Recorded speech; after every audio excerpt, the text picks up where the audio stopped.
Kita akan memasuki pelayanan firman. Mari siapkan hati kita dengan berdoa. Ya Allah, Roh Kudus, bertakhtalah di hati kami, supaya hati kami menjadi tempat di mana firman Tuhan memperoleh kedaulatan untuk memerintah hidup kami. Roh Kudus, Engkau mengerti semua kelemahan kami. Engkau mengerti semua kekerasan hati kami. Roh Kudus, lunakkanlah hati kami, lembutkanlah hati kami, supaya kami siap untuk menyerap firman Tuhan dan menjadikannya bagian yang penting di dalam hidup kami. Terima kasih Engkau memberi kami sekali lagi kesempatan untuk berteduh di bawah kaki Tuhan dan mendengar suaranya. Di dalam nama Tuhan Yesus kami berdoa. Amin.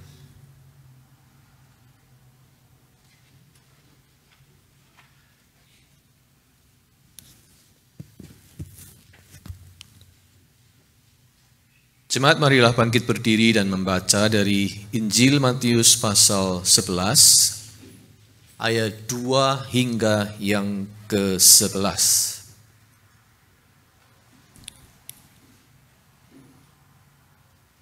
Di dalam penjara, Yohanes mendengar tentang pekerjaan Kristus, lalu menyuruh murid-muridnya bertanya kepadanya, "Engkaukah yang akan datang itu, atau haruskah kami menantikan orang lain?" Yesus menjawab mereka, "Pergilah dan katakanlah kepada Yohanes apa yang kamu dengar dan apa yang kamu lihat. Orang buta melihat, orang lumpuh berjalan, orang kusta menjadi tahir, orang tuli mendengar, orang mati dibangkitkan, dan kepada orang miskin diberitakan kabar baik. Dan berbahagialah orang yang tidak menjadi kecewa dan menolak Aku." Setelah murid-murid Yohanes pergi, mulailah Yesus berbicara kepada orang banyak itu tentang Yohanes. "Untuk apakah kamu pergi ke padang gurun, melihat buluh yang digoyangkan angin kian kemari? Atau untuk apakah kamu pergi melihat orang yang berpakaian halus? Orang yang berpakaian halus itu tempatnya di istana raja. Jadi, untuk apakah kamu pergi melihat nabi? Benar. Dan aku berkata kepadamu, bahkan lebih daripada nabi. Karena tentang dia ada tertulis, 'Lihatlah aku menyuruh utusanku mendahului engkau. Ia akan mempersiapkan jalanmu di hadapanmu.' Aku berkata kepadamu, sesungguhnya di antara mereka yang dilahirkan oleh perempuan tidak pernah tampil seorang yang lebih besar daripada Yohanes Pembaptis. Namun yang terkecil dalam kerajaan sorga lebih besar daripadanya." Demikianlah pembacaan Alkitab. Berbahagialah kita yang mendengar firman Allah dan memeliharanya. Maranatha.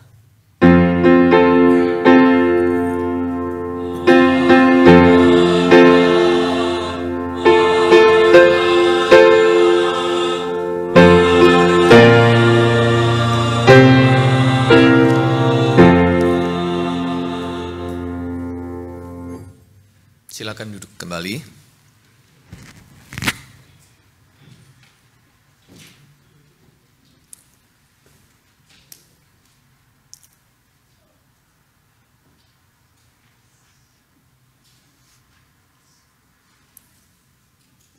Saudara-saudara, sesungguhnya membaca cerita bacaan kita hari ini mengejutkan atau shocking bagi saya. Membuat saya terkejut. Bagaimana tidak? Di dalamnya saya menemukan setidaknya ada 3 hal yang mengejutkan.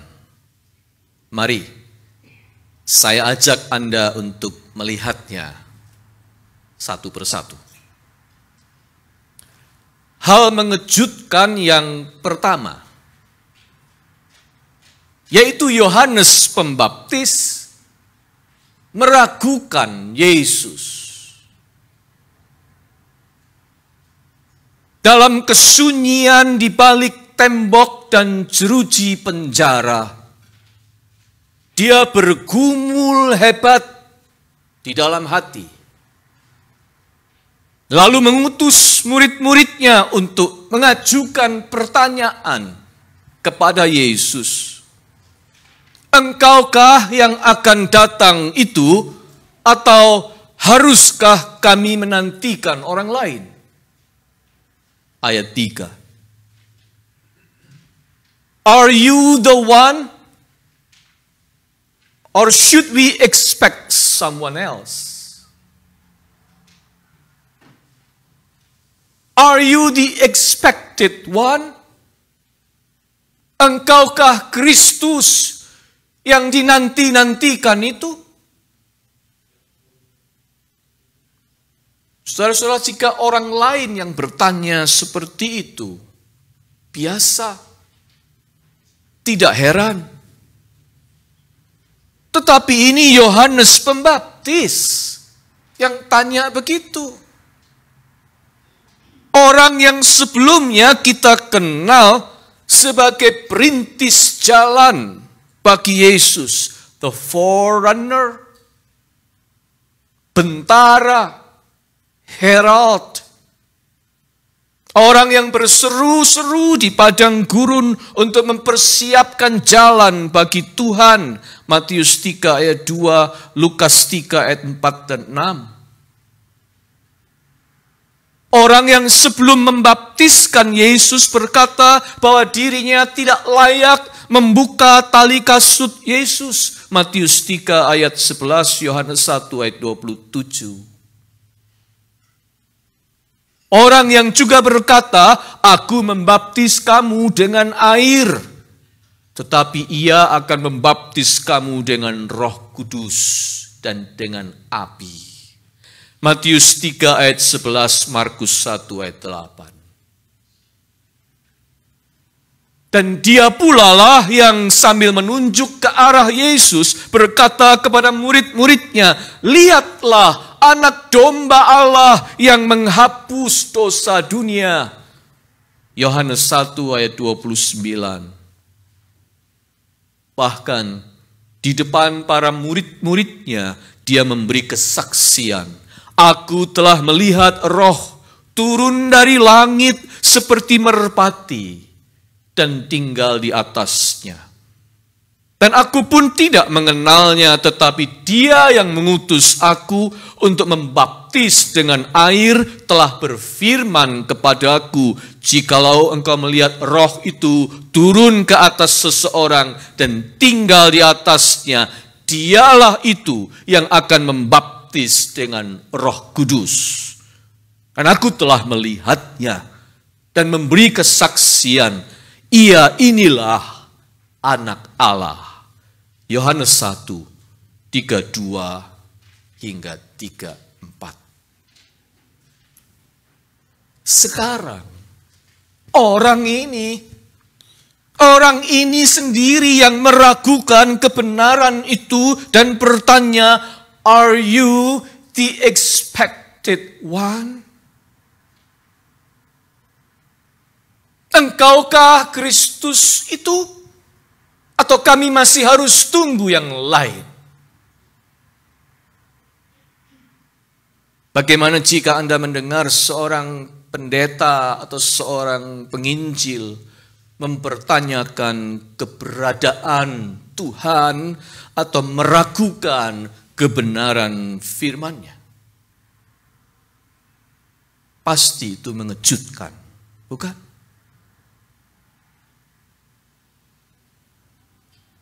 Itulah yang mengejutkan saya pertama. Yohanes meragukan Yesus. Hal mengejutkan yang kedua, Yesus itu tahu apa yang sedang terjadi pada Yohanes. Dan dia langsung mengidentifikasi dengan jelas. Kalau kita, dalam keterkejutan kita, yang dapat kita katakan tentang Yohanes adalah dia sedang guncang, dia sedang bimbang, atau dia mulai meragukan Yesus. Kalau saya membaca banyak penafsir Alkitab, di buku-buku mereka cuma memakai kata doubt. Yohanes Pembaptis mulai doubt Yesus. Mulai meragukan, mulai mempertanyakan ulang. Apa benar dia ini Kristus? Itu kalau kita. Tetapi Yesus tidak. Tanpa belok kiri dan kanan, Yesus langsung menyebutkan apa yang sebenarnya sedang terjadi pada Yohanes Pembaptis. Perhatikanlah ayat 6. Terutama kalimat akhir dari pesan Yesus di depan murid-murid Yohanes untuk disampaikan kepadanya. Dan berbahagialah orang yang tidak menjadi kecewa dan menolak aku. Tuhan Yesus langsung mengadres dengan jelas. Itu sumbernya. Yohanes sedang kecewa pada Tuhan.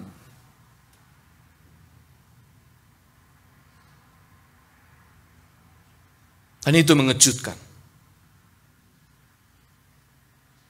Yesus tidak sedetik pun ragu untuk langsung menyentuh kebenaran itu. Sementara kalau kita masih sungkan, kita enggan, kita muter-muter untuk bilang sesuatu yang kurang enak tentang Yohanes Pembaptis. Oh, dia ragu, dia doubt Yesus. Yesus tidak. Yesus mengatakan dengan jelas, dengan terus terang, Yohanes sedang kecewa. Mengapa dia kecewa? Rupanya bagi Yohanes, saudara-saudara, the expected one ini tidak memenuhi expectations dia. The expected one ini tidak memenuhi expectations yang ada di dalam hati dan pikirannya. Yohanes punya ekspektasi kerajaan Allah segera datang. Makanya dia berteriak, bertobatlah, kerajaan Allah sudah dekat. Dan dia punya ekspektasi Yesus segera melanjutkannya, memproklamasikan kepemimpinannya atas kerajaan itu. Dia mengekspektasi Yesus datang dengan kuasa, dengan keadilan. Bahkan istilahnya dengan kapak di tangan yang siap menebang pohon-pohon yang tidak berbuah. Dia mengekspektasi Yesus datang membebaskan Israel dari penindasan. Yesus datang memenuhi janji kelepasan Israel dari penjajahan. Itu ekspektasinya. Tetapi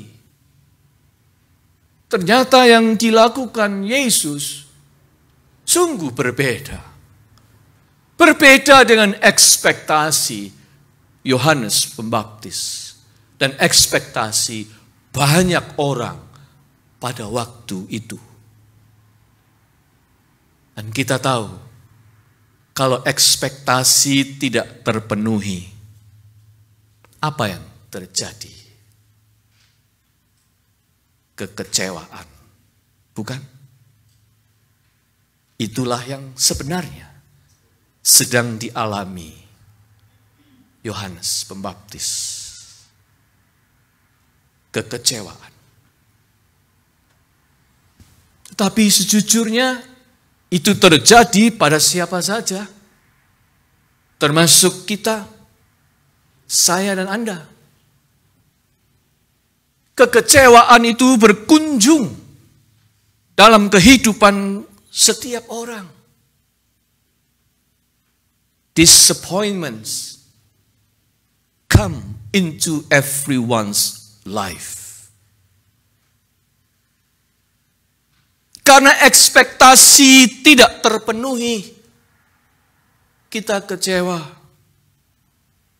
Kita kecewa pada orang lain, pada pasangan hidup, pada anak-anak, pada orang tua, pada saudara, pada teman, pada sahabat, pada rekan kerja, pada rekan sepelayanan. Jemaat kecewa pada pendeta, pendeta kecewa pada jemaat, pengikut kecewa pada pemimpin, pemimpin kecewa pada pengikut, dan seterusnya. Manusia saling kecewa dan mengecewakan. Selain itu, kita juga kecewa pada keadaan. Keadaan yang tidak berpihak, keadaan yang serba tidak menguntungkan, keadaan yang semuanya terjadi di luar perhitungan, atau kondisi yang terjadi tidak seperti yang kita harapkan. Aduh, sungguh mengecewakan. Kita kecewa pada manusia, kita kecewa pada keadaan. Lalu akhirnya, sebagai orang beriman, kita juga bisa kecewa pada Tuhan. Ujung dari semua kekecewaan kita larinya akan ke sana. Kita kecewa pada Tuhan. Oh, mungkin bagi sebagian orang Kristen tabu ini. Sebagian orang Kristen mungkin akan berkata, aduh, apa boleh gitu? Apa boleh kita kecewa pada Tuhan? Masa sudah jadi orang Kristen bertahun-tahun kok kita kecewa pada Tuhan? Nanti kalau Tuhan marah bagaimana? Kalau Tuhan marah tambah repot kita. Jadi jangan sampai kita kecewa pada Tuhan.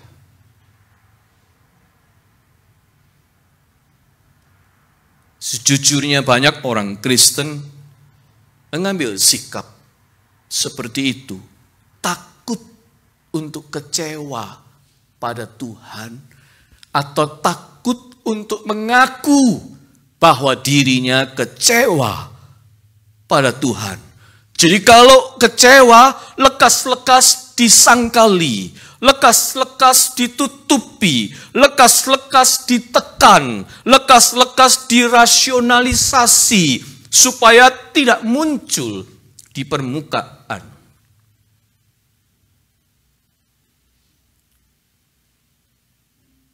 Sejujurnya kita ini sering melakukan denial terhadap fakta ini.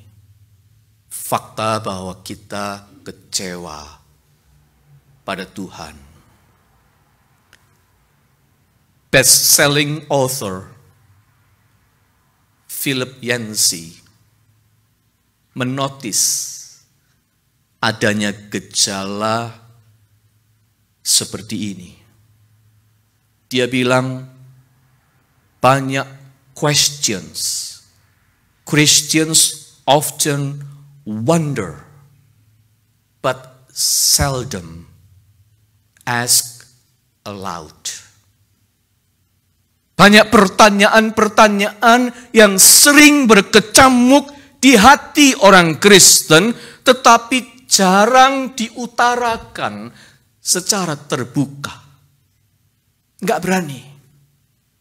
Yaitu pertanyaan-pertanyaan yang di sekitar kekecewaan. Pertanyaan-pertanyaan yang berangkat dari kekecewaan kepada Tuhan.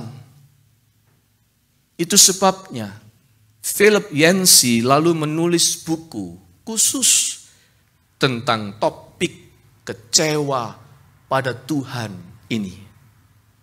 Buku bestseller dan diberinya judul Disappointment with God. Disappointment with God. Saudara sekalian, pernahkah Anda kecewa pada Tuhan?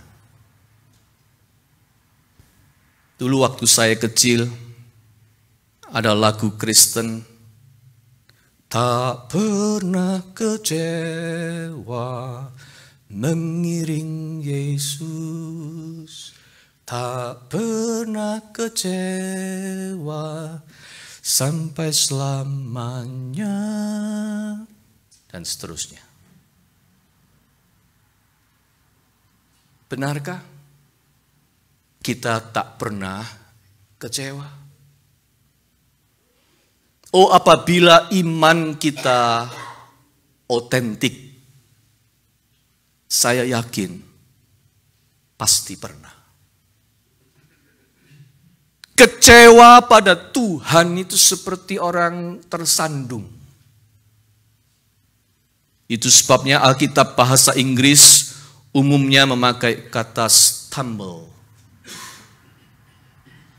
Masa selama hidup kita tidak pernah tersandung? Siapa di sini yang nggak pernah jalan, nggak pernah tersandung belas? Ya, orang Jawa bilang tidak pernah tersandung sama sekali. Siapa yang nggak pernah? Seumur sekarang ini nggak pernah kesandung sama sekali. Kalau ya ciamik tenan. Ya. Jangan-jangan Anda diprogram pakai komputer jika tidak pernah tersandung. Kecewa itu seperti orang tersandung manakala berjalan. Ketika hidup ini terasa tidak adil dan sepertinya Tuhan diam saja, pasti tumbuh tunas kekecewaan di hati ini. Ketika kita ini bersikap jujur, taat pada firman, tetapi malah ditipu dan merugi, timbul alasan untuk kita kecewa pada Tuhan. Ketika bencana itu datang dan Tuhan tidak mencegahnya, padahal Tuhan bisa mencegahnya, kita berontak dan merasa dikecewakan. Ketika kerumitan rumah tangga sepertinya tidak berujung, persoalan datang beruntun, dan doa-doa kita layaknya membentur dinding dan hanya menyisakan gema saja tanpa terjadi perubahan apa-apa. Maka kekecewaan pasti sedang mengintip di dekat pintu hati kita. Ketika doa bagi kesembuhan orang yang dicintai tidak dijawab, malah orang itu diambil. Siapa yang tidak kecewa? Yohanes Pembaptis saja pernah kecewa pada Sang Kristus, the expected one. Apalagi saya dan saudara.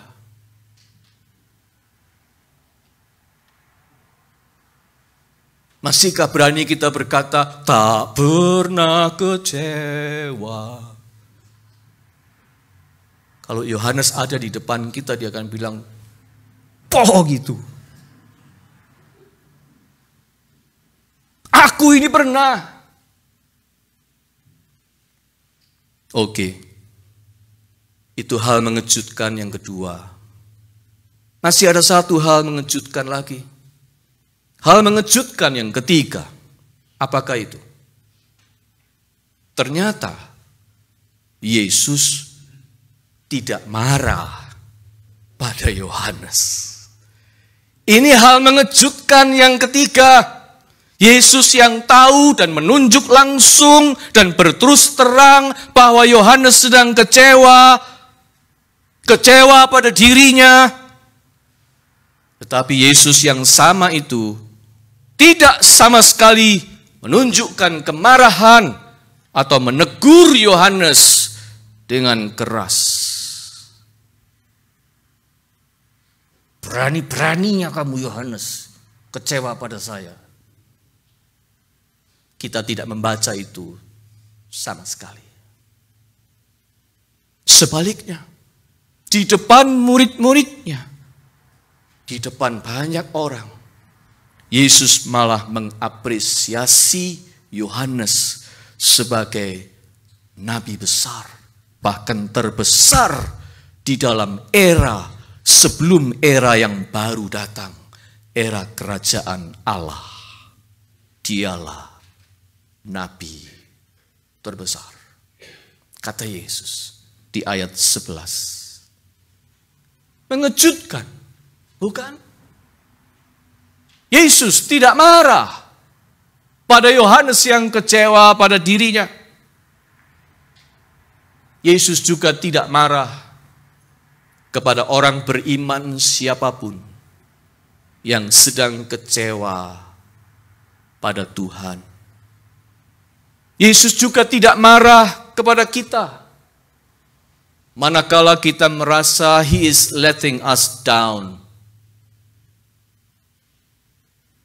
Manakala kita sedang kecewa berat pada Tuhan. Mengapa?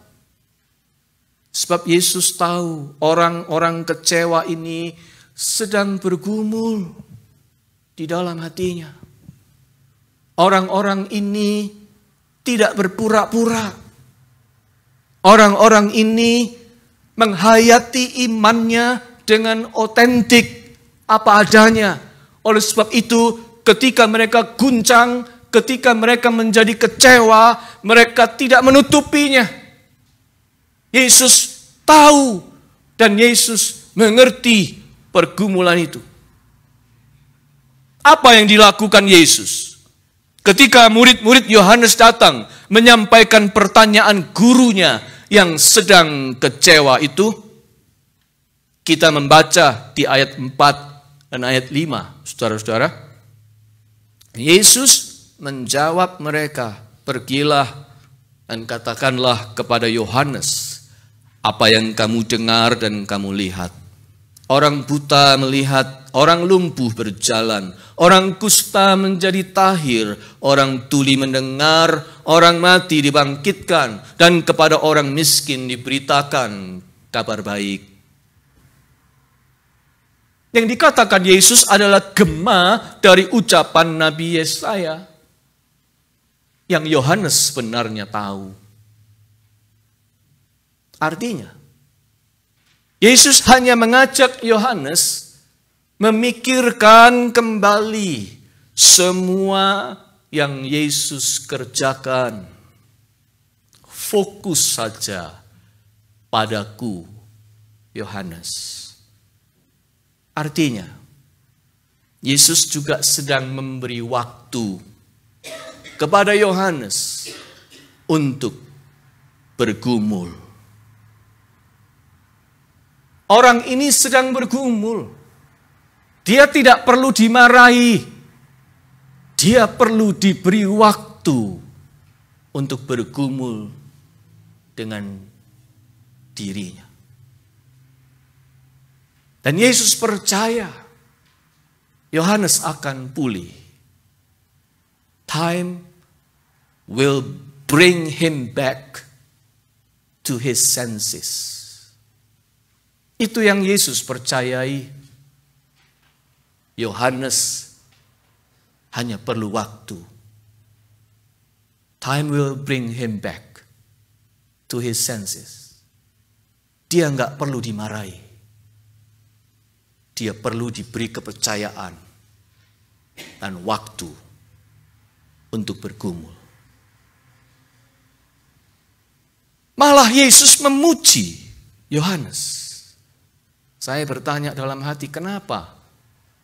Selain nggak dimarahi, oke lah. Ya, saya sudah terkejut, Yesus nggak marah. Tetapi lebih terkejut lagi, double Yesus yang nggak marah ini memuji Yohanes yang sedang kecewa ini. Mengapa? Akhirnya saya menemukan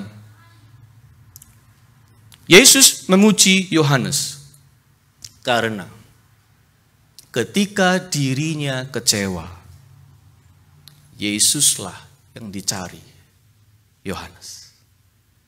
Ketika dia sedang kecewa pada Yesus, dia tidak lari dari Yesus. Ketika dia sedang kecewa pada Yesus, Yohanes malah mencari Yesus. Dia tidak bisa pergi sendiri karena dia sedang di penjara. Dia mengutus murid-muridnya. Tetapi yang pasti dia mencari Yesus. Dia membawa pertanyaan-pertanyaan yang berkecamuk di hatinya kepada Yesus. Dia membuka dengan jujur kekecewaannya di hadapan Yesus. Dia bukan menjauh dari Yesus. Itu sebabnya Yesus berkata, berbahagialah orang yang tidak menjadi kecewa dan menolak aku. Ayat 6. Kecewa pada Yesus itu tidak apa-apa. Yang berbahaya adalah kalau kita kecewa dan menolak Yesus. Syukurlah Yohanes hanya tiba pada titik dia kecewa. Tetapi dia sama sekali tidak menolak Yesus. Dalam kekecewaannya, dia lari pada Yesus. Dalam kekecewaannya, dia mencari Yesus. Dia tidak menolak Yesus. Itu sebabnya Yesus berkata, berbahagialah kamu. Saudara sekalian, Advent mewakili masa penantian. Sekaligus termasuk masa kita dikecewakan di masa penantian itu. Tak perlu disangkal apabila kita kecewa atau pernah kecewa. Kecewa pada Tuhan itu bagian dari perjalanan iman yang otentik. Dan Tuhan itu memberi kesempatan kepada kita untuk bergumul dalam kekecewaan. Sebab dari situ iman kita justru akan merangkak maju dan bertumbuh lebih dewasa. Yang penting, sekalipun kecewa, kita tidak menolak Yesus. Sekalipun kecewa, kita tetap mencari Yesus dan membawa beban kekecewaan itu kepada Yesus. Gak usah takut, dia tidak akan marah pada orang yang kecewa. Tuhan itu paling tahu bagaimana menghandle beban-beban yang ada di dalam hati kita, beban-beban di dalam hidup kita, termasuk beban kekecewaan. Dia itu benar-benar Sang Kristus. Tak perlu kita berpaling pada yang lain. Selamat memasuki pekan Advent yang ketiga. Amin.